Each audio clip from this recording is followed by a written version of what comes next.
Seorang pria tua sedang memungut potongan emas dari tanah. Ketika ia mengambil potongan emas terakhir, ia dengan diam-diam mengambil batu yang tersembunyi di tangannya. Saat itu, sang perwira memerintahkan untuk menembaknya. Pria tua itu dengan cepat melemparkan batu ke ranjau darat dan menyebabkan ledakan. Perwira itu panik dan memberi perintah kepada tentaranya untuk menembak lurus ke depan. Tetapi sesuatu yang tak terduga terjadi. Pria tua itu menggunakan sebuah panci logam untuk memblokir semua peluru. Bahkan Kapten Amerika pun pasti akan terkesan dan berkata, "Kamu benar-benar luar biasa." Mengira pria tua itu sudah mati, perwira itu menghentikan tembakan dan mengirim seorang tentara untuk memeriksanya. Namun sebelum tentara itu mendekat, sebuah ranjau terbang dan meledak, membunuhnya seketika.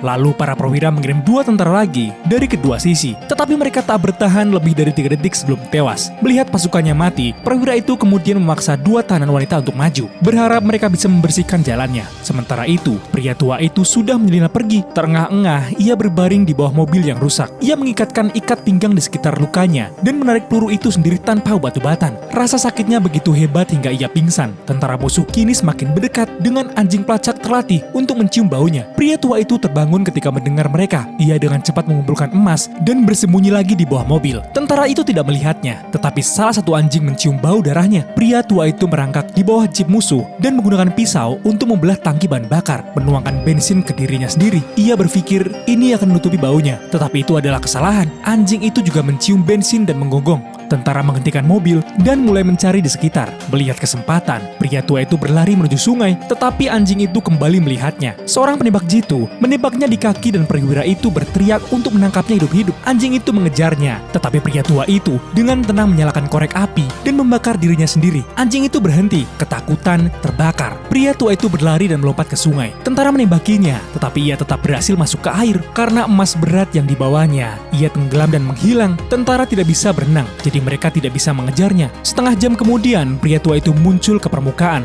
terengah-engah mencari udara. Begitu kepalanya muncul, penembak jitu itu menembak lagi dan darahnya menyebar di air. Perwira itu mengirim penyelam untuk mengambil emas tersebut. Namun ketika penyelam itu sampai ke dasar, pria tua itu mengerat tenggorokannya dan mengambil oksigennya. Seorang tentara di kapal melihat kejadian itu dan ketakutan. Namun perwira itu memerintahkan lebih banyak orang untuk menyelam. Tetapi dalam 2 detik, air kembali berubah menjadi merah. Tentara yang gemetar mulai mundur. Dalam kekacauan itu, salah satu dari mereka tak sengaja tertembak oleh sesama tentaranya. Kemudian, seorang penembak jitu mulai menembak senapan mesin berat. Namun kali ini, pria tua itu menggunakan tubuh tentara yang tewas sebagai perisai dan melarikan diri.